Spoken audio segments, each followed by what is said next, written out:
ফোনের বয়স বাড়ার সাথে সাথে সেই ফোনের দেখা যায় ব্যাটারি ব্যাকআপটা অনেকটাই কমে যায় এবং এই ব্যাটারি ব্যাকআপ নিয়ে বিভিন্ন রকম প্যারার মধ্যে পড়তে হয় আমাদেরকে যারা লং টাইম ইউজ করে থাকি।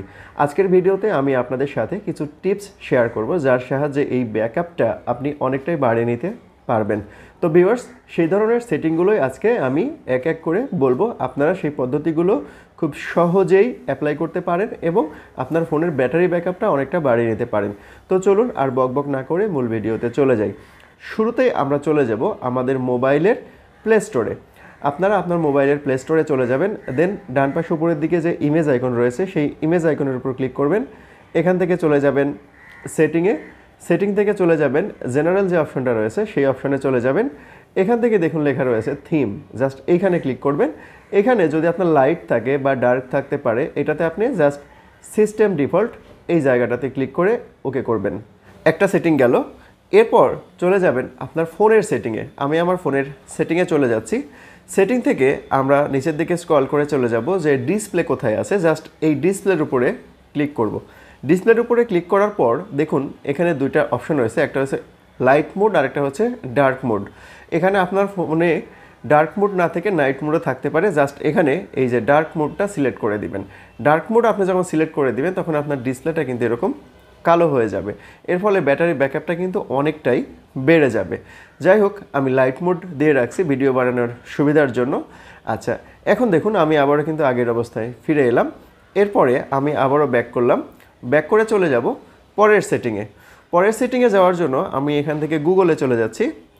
গুগলে চলে গেলাম। গুগলে যাওয়ার পর দেখুন এখানে একেবারে উপরের দিকে তিনটা 3 ডট মেনু রয়েছে, জাস্ট এই 3 ডট মেনুতে চলে যাব। ইউজ অ্যান্ড ডায়াগনস্টিক এই অপশনে ক্লিক করব। ক্লিক করার পর এটা দেখুন অন অবস্থায় আছে। এটা যদি অন থাকে অবশ্যই আপনি কিন্তু এটা অফ করে দিবেন, তাহলে আপনার ব্যাটারি ব্যাকআপটা অনেকটা কিন্তু বাড়বে।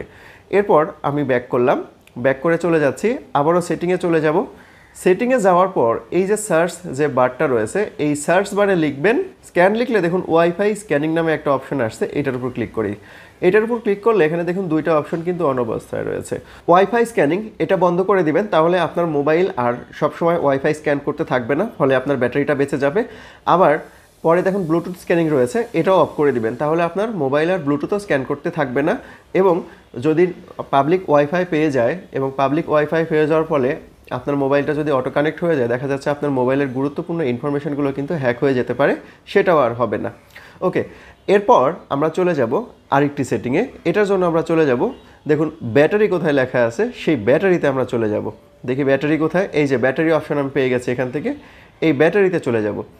ব্যাটারিতে চলে যাওয়ার পর দেখুন এখানে দুইটা অপশন আছে, একটা হলো ব্যাটারি সেভার আর একটা হচ্ছে ব্যাটারি সেভার আলট্রা। তো এইখান থেকে আমি যদি প্রথমের ব্যাটারি সেভার অপশনটা অন করে দিই তাহলে কিন্তু ব্যাটারি ব্যাকআপটা অনেকটা বেড়ে যাবে এবং এর ফলে ব্যাকগ্রাউন্ডের কিছু অ্যাপসের কার্যক্রমটা বন্ধ হয়ে যাবে, ফলে ব্যাটারিটা সেভ হবে। আর আলট্রা ব্যাটারি সেভার এটা ওপেন করার দরকার নাই, কারণ এটা যদি আপনি অন করে দেন তাহলে দেখা যাবে আপনার ফোনের ব্যাটারি সেভ হবে অনেক বেশি, কিন্তু আপনার ফোনের দেখা যাবে যে পারফরমেন্সটা একবারে পাবেন না বা সব অ্যাপসও ইউজ করা যাবে না। এটা কখন অন করবেন, যখন দেখা যাবে যে আপনার ফোনের ব্যাটারি 10%-এর নিচে চলে আসছে কিন্তু আপনার ফোনটা অনেক সময় ধরে ব্যবহার করা দরকার, কেবল তখনই কিন্তু এটা ব্যবহার করবেন, আদারওয়াইজ না। এরপর যে সেটিংটা আমরা অন করব সেটার জন্য আবারও আমরা ফোনের সেটিংয়ে চলে যাব। দেন সেটিং থেকে এইখানে আপনারা লিখবেন নিয়ার বাই। নিয়ার বাই লেখার সাথে সাথে যে অপশনটা আসলো এই অপশনটাতে ক্লিক করবেন। ক্লিক করার পর এই অপশনটা আপনি বন্ধ করে দিবেন। এছাড়াও অপ্রয়োজনে আপনি আপনার মোবাইলের মোবাইল ডাটা, ওয়াইফাই এবং লোকেশন সার্ভিস বন্ধ করেও ব্যাটারি সেভ করতে পারবেন। এরপর আমরা সর্বশেষ যে অপশনটা যাব সেটা হচ্ছে যে এই ডিসপ্লের মধ্যেই যাব। যাওয়ার পর ব্রাইটনেস লেভেলের এখানে যদি ক্লিক করি তাহলে দেখুন অটো ব্রাইটনেস নামে একটা অপশন আছে, যদি এইটা আপনি ক্লিক করে দেন তাহলে আপনার মোবাইলের ব্যাটারিটা কিন্তু অনেকটা সেভ হতে পারে।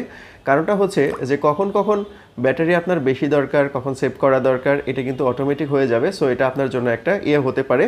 আবার যদি মনে করেন যে সানলাইট যদি মোড অন করে দেন তাহলে এটার জন্য আপনার জন্য আরও ভালো হবে, সানলাইট মোড যদি অন করে দেন তাহলে।